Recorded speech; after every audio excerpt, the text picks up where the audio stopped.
ये कहानी मैनुअल नाम के लड़के की है, जिसे अपने माता पिता के तलाक की वजह से अपने एक रिश्तेदारों के साथ रहना पड़ता है। मैनुअल 3 महीने के लिए स्पेन के दूसरे शहर में अपने चाचा हुवान के घर रहने के लिए आया था, मगर उसे स्टेशन पर काफी टाइम इंतजार करना पड़ता है। मैनुअल पहली बार अपने रिश्तेदारों से मिल रहा था और अपने माता पिता से दूर आकर वो निराश था, पर उसका अपने घर से दूर रहना जरूरी था क्योंकि उसके माता पिता एक दूसरे को तलाक देने वाले थे। मैनुअल जब हुवान के घर पहुंचा तो उसे पता चला कि उसके 3 चाचा है, जो कि ये तीनों बड़े ही पेलहरबाज आदमी हैं। ये लोग एक ही बिल्डिंग में रहते हैं, मगर उसे 3 महीनों के लिए अलग अलग घरों में रहना होगा। पहले मैनुअल हुवान के घर में रहने वाला है, अगले ही दिन अपने दुकान में ले गया जहां सिर्फ लवंडियां ही काम करती है, और वो अपने चाचा को औरतों के साथ फ्लर्ट करते हुए देखता है। मैनुअल उससे काम सीख रहा था, पर तभी वहां उसकी बेटी फुना सांता आ जाती है, जिसे देखते ही मैनुअल उसे पसंद करने लगता है। मैनुअल हुवान और फुना सांता के साथ वक्त बिताकर बहुत खुश था, और एक दिन हुवान उन दोनों को शहर से दूर घुमाने लेके जाता है, जहां शांति के माहौल में हुवान उन दोनों को पेंटिंग सिखाने लगा। हुवान ने मैनुअल को कुदरत की खूबसूरती के बारे में बताता है, और उस खूब कहने पर मैनुअल ने उसे खाने के लिए उसे एक सेब देता है। फिर भी उसकी अजीब सी बातें खत्म नहीं हुई, और वो फिर से कहने लगा कि मैं गायब होकर दिखा सकता हूँ। ऐसे ही अजीबो गरीब हरकतें करके चला गया, और फिर हमें अगले सीन में दिखाया जाता है फुना सांता अपनी माँ से डांस सीख रही थी, और वही मैनुअल को हुवान कला के बारे में समझा रहा था। हुवान की वजह से मैनुअल कलाकारी के बारे में और कला की खूबसूरती के बारे में समझना शुरू कर दिया था, पर इस बीच उसका ध्यान फुना सांता के पूसी पर ज्यादा ध्यान था। मैनुअल धीरे धीरे फन सांता को और ज्यादा पसंद करने लगता है, और ये बात फना सांता भी समझने लगी थी, क्योंकि वो भी मैनुअल को भी पसंद करने लगी थी। इसीलिए वो दोनों हर समय एक दूसरे के साथ रहते थे। इसी बीच फुना सांता को लगता है कि मैनुअल खुश नहीं है, उसे बेहतर महसूस कराने के लिए अपना लालीपाप चाटने के लिए दे देती है, और कहती है, मैं तुमसे कभी भी अलग नहीं रह सकती हूँ। उस दिन मैनुअल को एक राज की बात बताती है, जिसे वह जानकर हैरान हो गया। फुना सांता ने बताया कि उनके चाचा फार्लैंडो असल में गे है। ये बात कोई नहीं जानता। हुवान के घर रहने के बाद अगले महीने मैनुअल फार्लैंडो के साथ रहने लगा और उनकी बेकरी का काम समझने लगा। हुवान की तरह फार्लैंडो एक कलाकार है और जाइलो बजाया करता है। जाइलोफोन बजाते देख मैनुअल को म्यूजिक का जादू सवार हो जाता है। फार्लैंडो ने बताया कि जीनियस बनने के लिए फार्लैंडो का अफेयर उसके असिस्टेंट पेलू के साथ चल रहा था, और ये बात मैनुअल जानता था। फार्लैंडो की पत्नी बीएड्रेस इस बात से नाराज थी। उसका पति काम पे ध्यान नहीं देता है, पर फार्लैंडो का कहना था कि ये काम उसे खुशी नहीं देता, सिर्फ पेलो से खुशी मिलती है।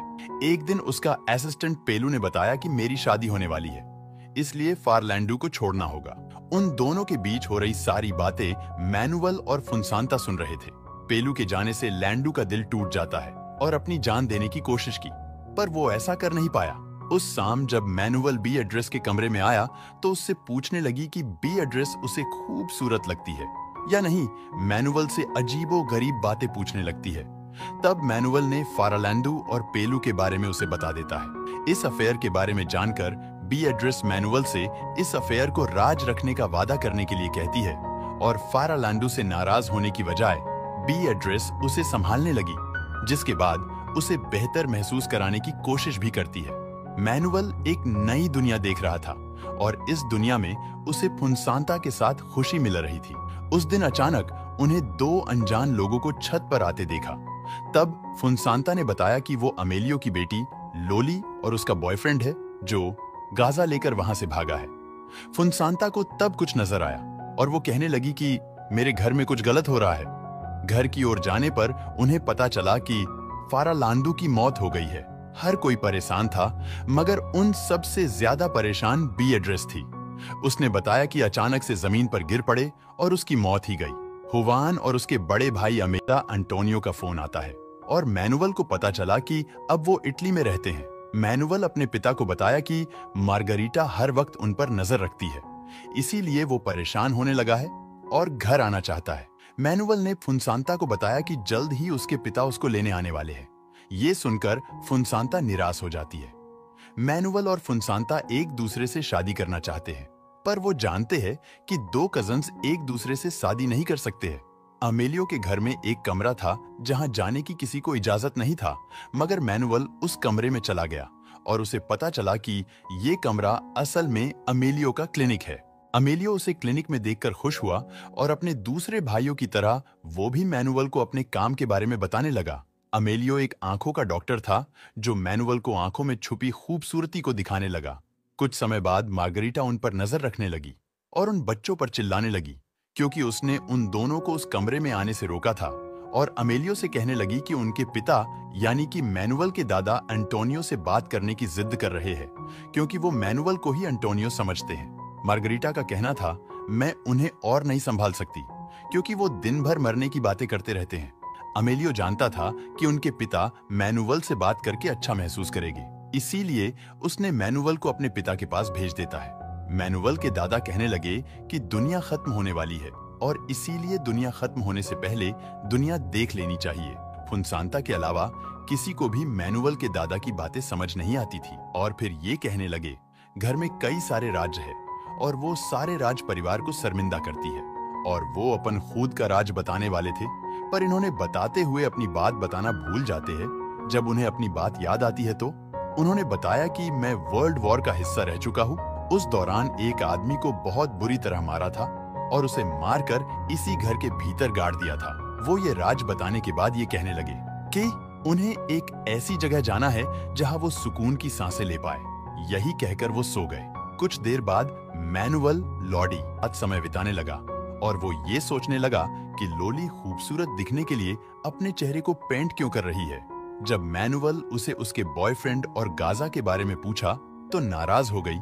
अपने बॉयफ्रेंड और गाजा की बात राज रखने के लिए समझाकर वहां से चली जाती, मगर वो ये नहीं जानती थी कि उसका परिवार पहले से जानता है कि उसका बॉयफ्रेंड चूतिया है। इस बीच मैनुअल मार्गरीटा को अजीब सी बातें करते हुए देखने लगता है और मार्गरीटा से पूछता है। वो सबको बताने लगी कि वो भगवान से बातें करती है।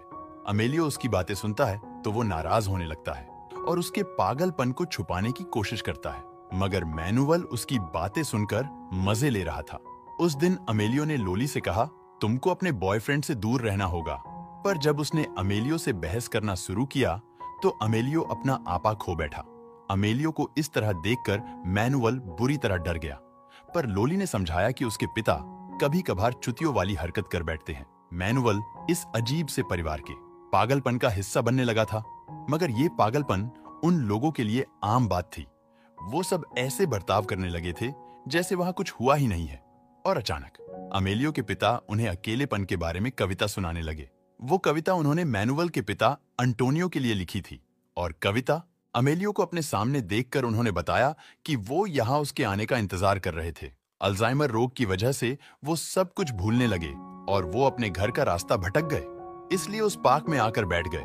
फुनसांता ने कहा वो जानती थी कि उसके दादा पेड़ पक्षियों से प्यार करते हैं, इसीलिए वो समझ गई थी कि वो इसी जगह उन्हें मिल जाएंगे। उस वक्त मैनुअल के दादा ने कहा वो समुंदर देखना चाहते हैं क्योंकि वो सुकून की सांस वही ले पाएंगे और मौत की बातें फिर किया उन्हें समुंदर के पास ले जाएगा। और ये सुनकर वो बहुत खुश हुए। घर जाते हुए अमेलियो के पिता एक और कहानी सुनाने लगे और ये कहानी सुनते सुनते ये सब लोग घर पहुंच गए और उस दोपहर उनकी समुद्र देखने की ख्वाहिश पूरी हुई और मैनुअल अपने पूरे परिवार के साथ बीच पर गया और पहली बार परिवार वाले बहुत खुश थे और उन सबको देखकर फुनसांता के दादा को सुकून मिल गया। सालों की सुकून की सांसें लेने की ख्वाहिश पूरी हुई और आखिरी ख्वाहिश पूरी होते ही उसी बीच पर मैनुअल के दादा की मौत हो गई। उस पूरे परिवार की तरह मैनुअल भी दादा की मौत की वजह से दुखी था, पर उस वक्त अंतिम संस्कार पर मैनुअल के माता पिता भी आ गए थे और तब मैनुअल को एहसास हुआ उसके माता पिता के अनेक बाद उसका और फुनसांता का रिश्ता हमेशा के लिए खत्म होने वाला है। वो आखिरी दिन था जब उन दोनों ने एक दूसरे को देखा, क्योंकि अंतिम संस्कार के बाद मैनुअल अपने माता पिता के साथ अपने घर लौट गया और मूवी यहीं पर समाप्त हो जाती है।